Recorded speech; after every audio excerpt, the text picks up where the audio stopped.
साथियों नमस्कार। आइए हम सब अध्ययन करते हैं संप्रदान कारक चतुर्थी विभक्ति का।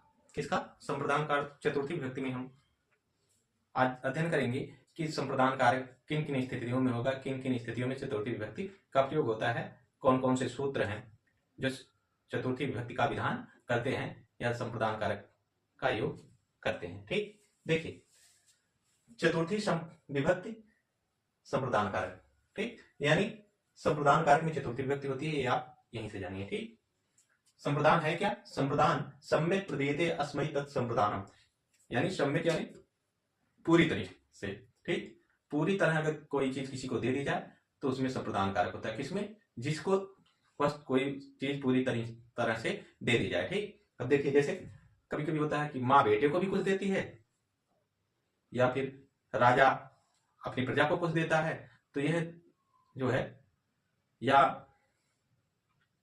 जो है गुरु अपने शिष्य को कुछ दे देता है, तो फिर क्या विद्या अगर दे दे तो वह वापस थोड़ी लेता है। ठीक, तो ये जो है कहने का मतलब हम किसी को अगर कुछ भी पूर्ण रूप से दे दें और फिर उसे वापस ना ले, तो ऐसी स्थिति में जिसे दिया जाए जो पूर्ण रूप से कोई वस्तु, उसकी जो है संप्रदान संज्ञा होगी और संप्रदान संज्ञा होने के कारण जो है चतुर्थी विभक्ति का विधान होता है। बस इतना आप ध्यान दीजिए। ठीक, जिसे वस्तु दी जाए उसमें संप्रदान संज्ञा होगी, वस्तु की नहीं, जिसको दी जाती है उसकी संप्रदान संज्ञा, बस इतना ध्यान है।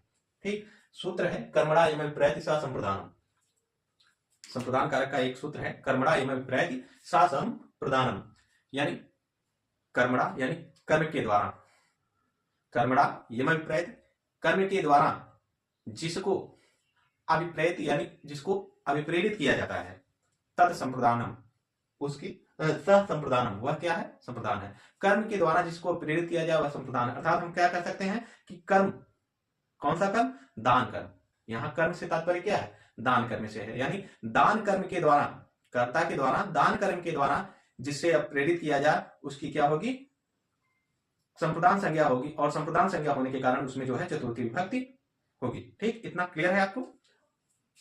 कर्म के द्वारा, कर्ता के द्वारा, कर्म दान कर्म के द्वारा, कर्ता के द्वारा, दान कर्म के द्वारा जिसको कुछ प्रदान किया जाए उसकी जो है संप्रदान संज्ञा होगी, और संप्रदान संज्ञा होने के कारण चतुर्थी विभक्ति होगी। ठीक, देखिए चतुर्थी विभक्ति एक सूत्र भी है, चतुर्थी संप्रदाने।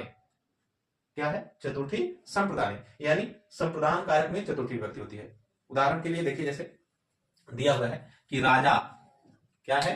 राजा ब्राह्मणाय गाम ददात, राजा ब्राह्मण को गाय देता है। अब राजा अगर ब्राह्मण को गाय दे रहा है तो वह ब्राह्मण को गाय देकर, दान देकर फिर वापस थोड़ी लेगा, नहीं लेगा ना, यानी हमेशा के लिए सम्यक रूप से वह राजा क्या कर रहा है? ब्राह्मण को कुछ दे रहा है, तो इसलिए जिसको दे रहा है उसमें क्या होगी?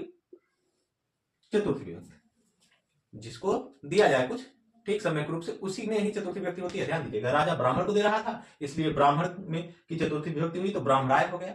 गाम ददा, गाय दे रहा है, ठीक, कुछ भी दे, पर जिसको दे रहा है, जिसको दान दिया जा रहा है उसी की ही संप्रदान संज्ञा होगी। बस इतना आप ध्यान दीजिए, जिसको कुछ दिया जाए सम्यक रूप से उसकी ही संप्रदान संज्ञा होगी।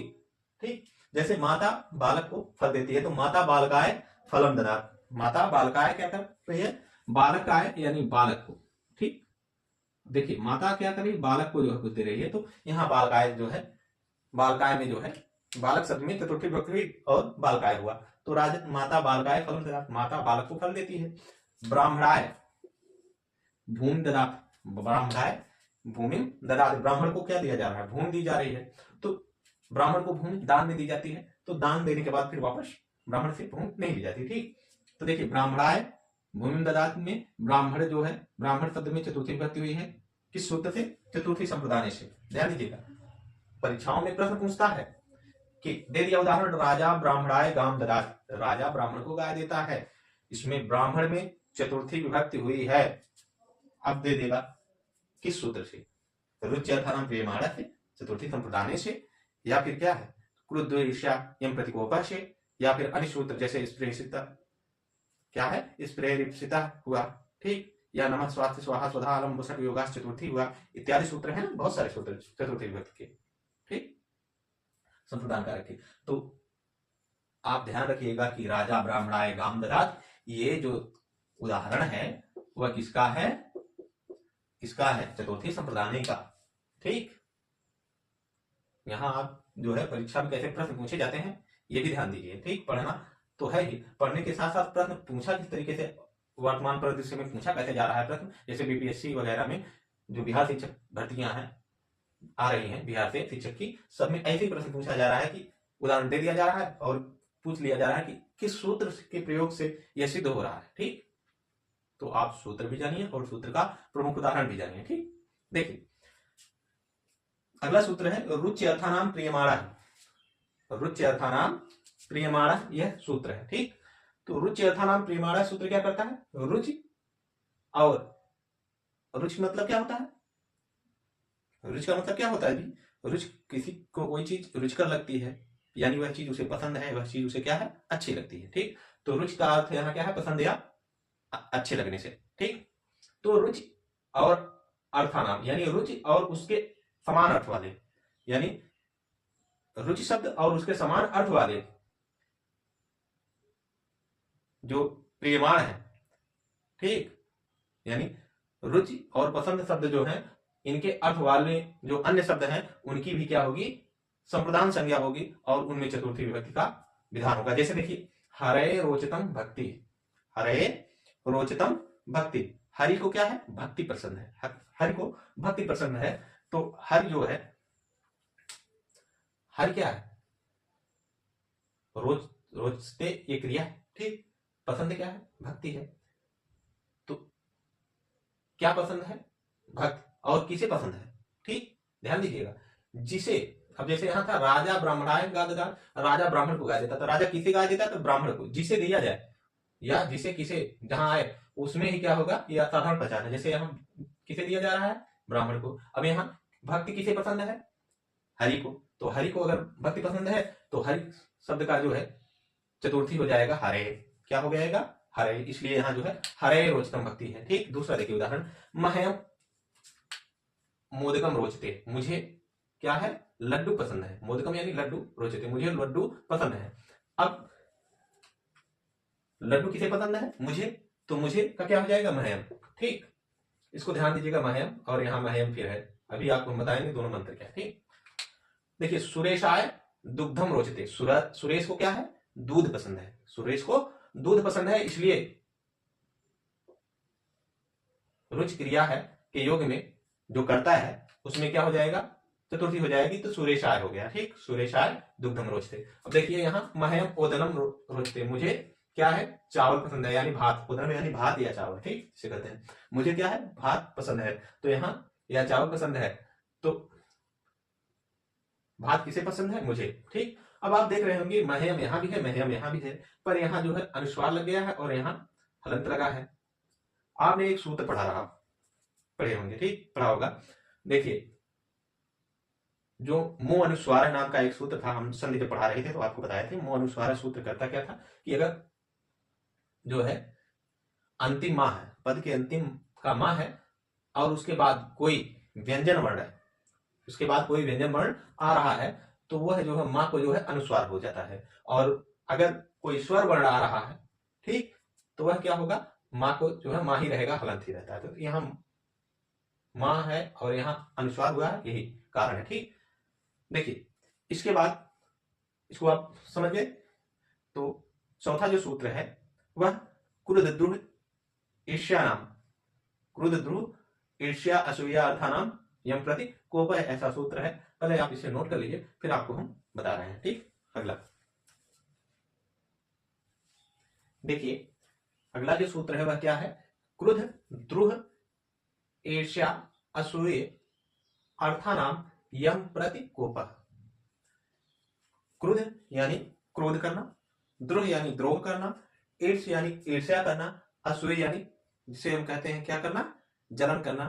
ठीक, यम अर्थानाम और इन्हीं अर्थों में यम प्रति जिसके प्रति कोप किया जाए उसकी जो है संप्रदान संज्ञा होगी और उसमें चतुर्थी विभक्ति होगी। ध्यान दीजिएगा, क्रोध द्रोह ईर्ष्या असूय आदि अर्थ इन धातुओं में और इनके ही समान अन्य अर्थ वाली धातुएं जो हैं उनमें जिनके प्रतिकोप किया जाए, ध्यान दीजिएगा जिनके प्रतिकोप किया जाए उसमें चतुर्थी विभक्ति होगी, उसकी संप्रदान संज्ञा होगी। जैसे हमने सुना है कि दुष्ट सज्जन से द्रोह करते हैं। दुष्ट क्या करते हैं? सज्जन से द्रोह करते हैं। तो दुष्टा सज्जनाय जो है द्रोहयन्ति, दुष्टा सज्जनाय द्रोहयन्ति, ऐसा होगा। ठीक, तो चलिए सबसे पहले ये जानिए कि इसका अर्थ लिख दें क्या, तो आप ज्यादा समझेंगे। ठीक, अर्थ क्या है? क्रोध, द्रोह, ईर्ष, असूय। ठीक, इसका हिंदी में अर्थ नहीं लिख रहे हैं। ठीक, क्रोध है मतलब इसका और अर्थ क्या होगा? क्रोध माने क्रोध करना, द्रोह माने द्रोह करना, ईर्ष माने ईर्ष्या करना, असूय यानी जलन करना। ठीक, ये बताने की जरूरत नहीं, बस इतना ही जानिए आप केवल समझिए इसका अर्थ क्या है। ठीक, अर्थों और समान अर्थों वाली, समान अर्थों वाली धातुओं में जिसके प्रति कोप कोप यानी इस प्रकार का कोप, चाहे क्रोध हो, द्रोह हो, ईर्ष्या, असूया। ठीक, कोप से तात्पर्य ये चार हो। ठीक, कोप हो उसकी संप्रदान संज्ञा होगी, उसकी संप्रदान संज्ञा होगी। ठीक, उसकी क्या होगी? संप्रदान संज्ञा होगी। और आप जानते हैं कि जहां संप्रदान संज्ञा होगी वहां क्या होगा? चतुर्थी विभक्ति का विधान होगा। ठीक, तो जैसे उदाहरण देखिए, और बेहतर समझने के लिए आप क्या करेंगे? उदाहरण देखिए। उदाहरण क्या है? जैसे पिता पुत्राय क्रुद्धेत, पिता पुत्राय क्रुद्धेत, सही है ना जी? पिता पुत्राय क्रुद्धेत, क्या है? क्रुद्धेत, ये आपका हुआ। ठीक, पिता पुत्र से क्या करता है? क्रोध करता है। और दूसरा जो है क्या है? सज्जन दुष्टों से द्रोह करते हैं। तो सज्जन दुष्टों से द्रोह करेंगे या दुष्ट सज्जनों से? दुष्ट सज्जनों से। ठीक, दुष्टाः सज्जनाय, सज्जन का क्या होगा? सज्जनाय हो जाएगा। द्रोहयन्ति, सज्जन से क्या करते हैं? द्रोह करते हैं। और क्या होगा? और उदाहरण बताइए। कंस जो है कृष्ण से क्या करता है? ईर्ष्या करता है। तो कंसः कृष्णाय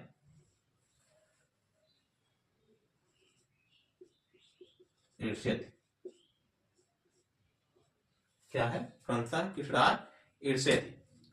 और कोई उदाहरण बताइए। एक तो तीन ही हुए, चौथा उदाहरण क्या होगा? दैत्या, देवता लोग, और दैत्यों में बनती नहीं है, जानते हैं सभी लोग। तो दैत्य क्या करेंगे? दैत्याः देवेभ्यः असूयन्ति, दैत्य लोग देवताओं से क्या करते हैं? जलन रखते हैं ना जी। तो दैत्य देवताओं से जलन रखते हैं। ठीक, ये कुछ प्रमुख उदाहरण है आपको ये चार बताने के लिए। ठीक, तो जैसे देखिए, पिता पुत्र से,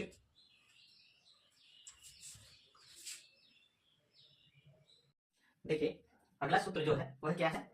क्रोध, द्रोह, ईर्ष्या, असूया अर्थानाम यम प्रतिकोपः। ठीक, ये सूत्र है। और जो कहता है कि क्रोध, द्रोह, ईर्ष्या, असूय अर्थों और उसके समान अर्थों वाली धातुओं में जिसके प्रति कोप हो उसकी संप्रदान संज्ञा होगी। यानी यह सूत्र क्या करता है कि जिसके प्रति कोप किया जाए उसकी संप्रदान संज्ञा करता है। किन अर्थों में? क्रोध, द्रोह, ईर्ष्या, असूय आदि अर्थों में और उनके समानार्थक शब्दों के योग में। ठीक, तो देखिए उदाहरण देखिए, उदाहरण के माध्यम से आप अच्छे से समझेंगे इसको। तो पिता पुत्राय क्रुद्धेत, पिता पुत्र से क्रोध करता है। तो जिससे क्रोध करेगा उसमें चतुर्थी होगी। पिता क्रोध किससे कर रहा है? पिता क्रुद्धेत, देखिए क्रुद्धेत लिख दिए हैं। पिता क्या होगा जी? चल क्यों नहीं? चलिए इसको ऐसे ही कर दें, पिता क्रुद्धेत। ठीक, पिता जो है क्या कर रहा है? क्रोध कर रहा है। किससे? पुत्र से। तो पुत्र से क्रोध करने के कारण यहाँ पुत्राय जो है इसमें क्या होगी, चतुर्थी हो गई।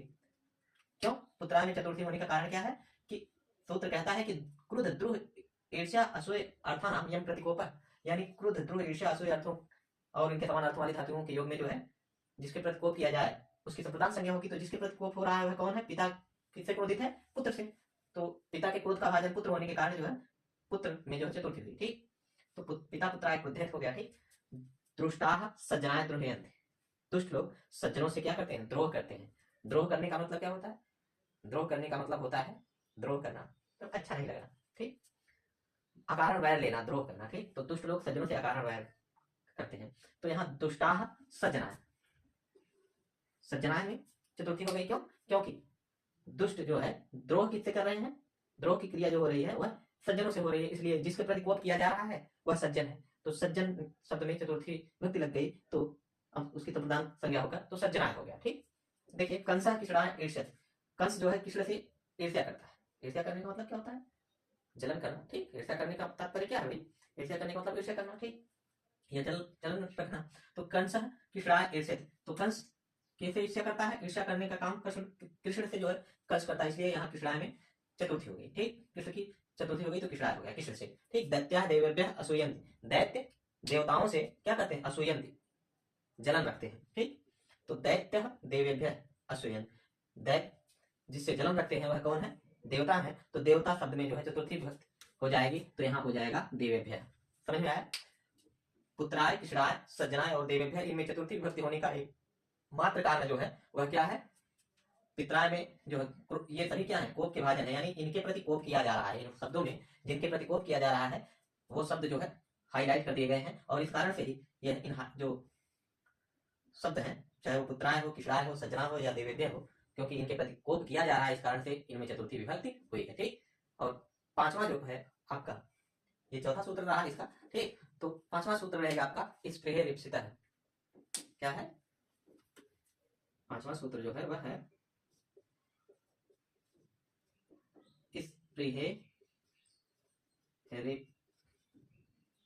स्प्रेह रिप्सितः।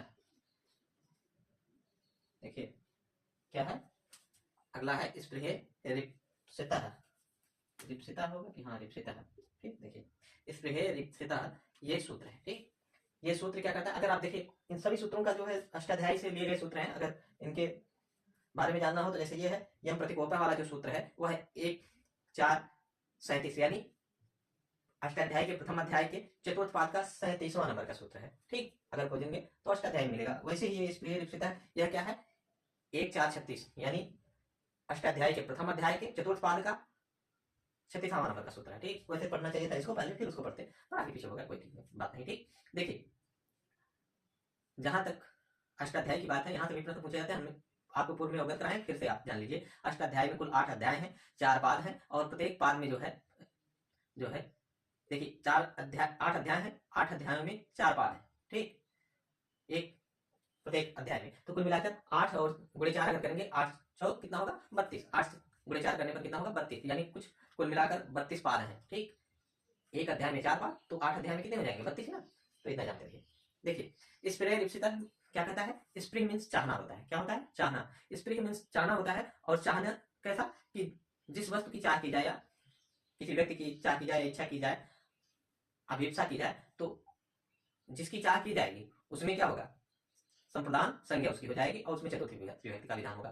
ध्यान देखिए स्प्रेह रिप्सितः सूत्र क्या कहता है कि जिसकी चाह की जाए, जिसकी चाह या इच्छा की जाए उसकी संप्रदान संज्ञा होती है। ध्यान दीजिए, जिसकी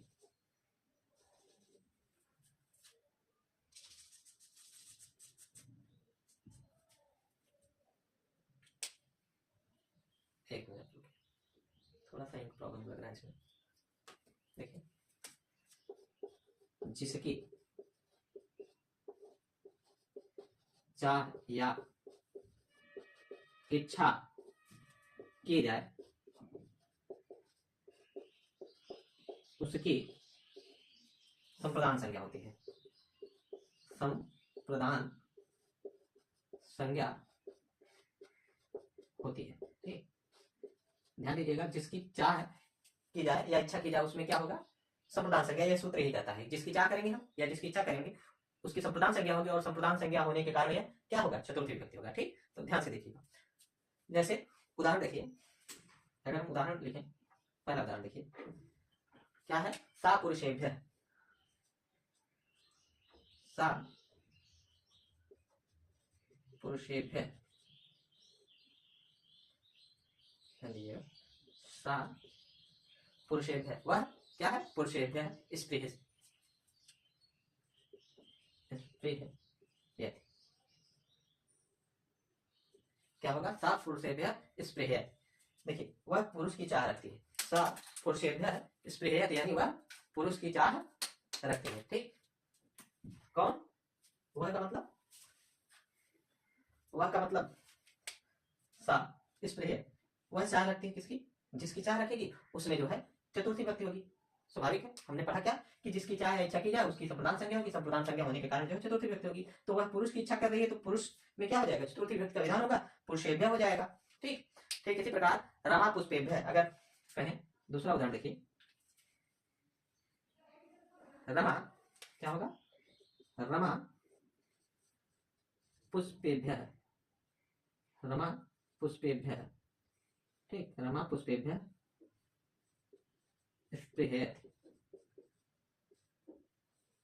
रमा पुष्पेभ्यः स्पृहयति। अब यहाँ रमा क्या चाह रही है, पुष्प की चाह कर रही है, पुष्प की इच्छा कर रही है। ठीक, तो पुष्प की इच्छा करने के कारण यहाँ पुष्पेभ्यः में हो गया रूप। ठीक, पुष्प का चतुर्थी विभक्ति होगा तो क्या हो जाएगा, पुष्पेभ्यः।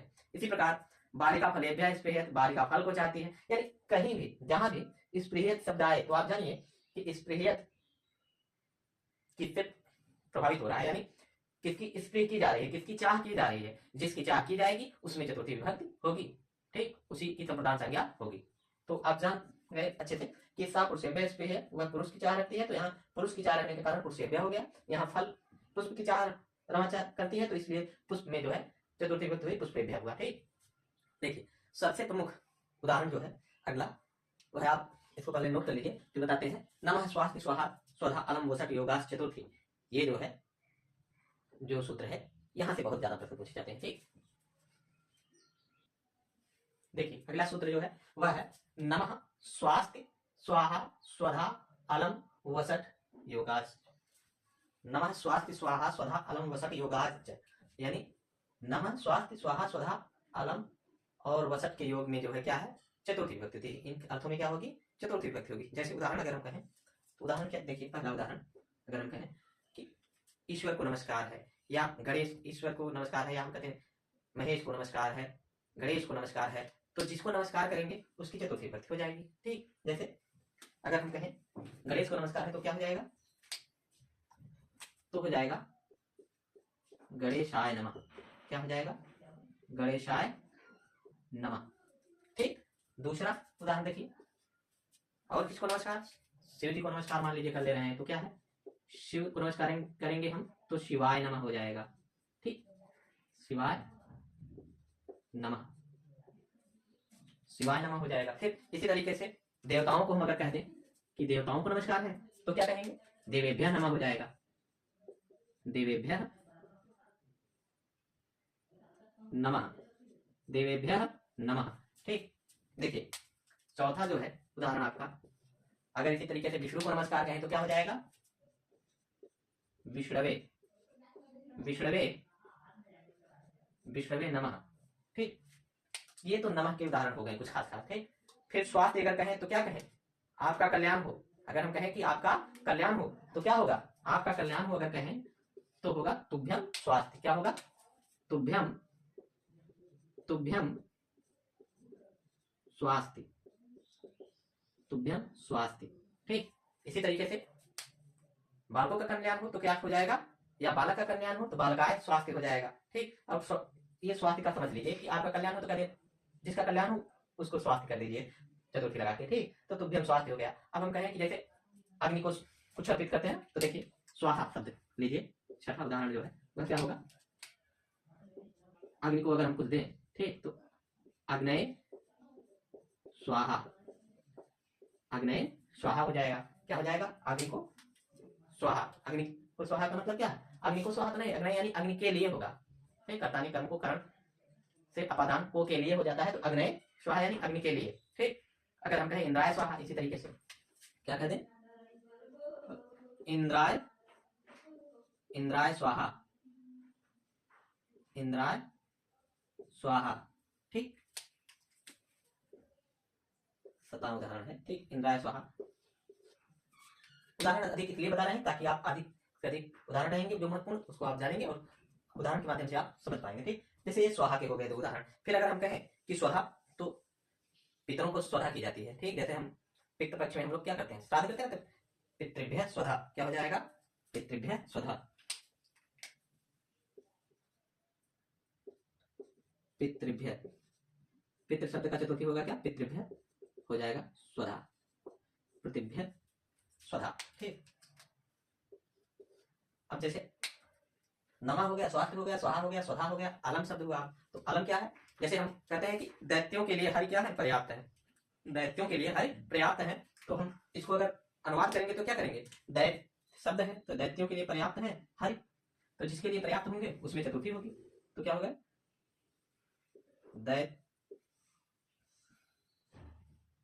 दैत्येभ्य, दैत्येभ्य, दैत्येभ्य हरि क्या हो जाएंगे, दैत्येभ्य हरि अलम, अलम मीन्स क्या होगा, तो पर्याप्त होना। ठीक, दैत्येभ्य हरि अलम, दैत्यों के लिए हरि क्या है, पर्याप्त है। ठीक, अब दैत्यों के लिए अगर हरि पर्याप्त है, स्वधा वसट, एक आध उदाहरण रहने दीजिए। ठीक, वसट का वैसे बहुत कम पूछता है। ठीक, तो ये जो प्रमुख प्रमुख उदाहरण रहे, चाहे गणेशाय शिवाय देवेभ्य विष्णवे तुभ्यम अग्नये इंद्राय पितृभ्य देवेभ्य, यहाँ इनमें जो चतुर्थी हुई है, इन शब्दों में जो हाईलाइट कर रहे हैं, इनमें चतुर्थी का सूत्र अगर पूछे तो कौन सा है, परीक्षा में पूछ लिया जाएगा कि शिवाय नमः में जो है चतुर्थी विभक्ति किस सूत्र से हुई है, तो नमः स्वास्थ्य स्वाहा स्वधा अलम वसट योगास, ये ठीक, कोई उत्तर ये जो है उदाहरण देकर पूछ ले कि इनमें चतुर्थी विभक्ति किस सूत्र से हुई है या इनमें कौन सा कारक है, तो चतुर्थी विभक्ति है, और अगर विभक्ति पूछे तो, और कारक अगर पूछे तो संप्रदान कारक। ठीक, इसके बाद हम सब अध्ययन करेंगे पंचमी विभक्ति अपादान कारक का। ठीक, इसको आप नोट कर लीजिए।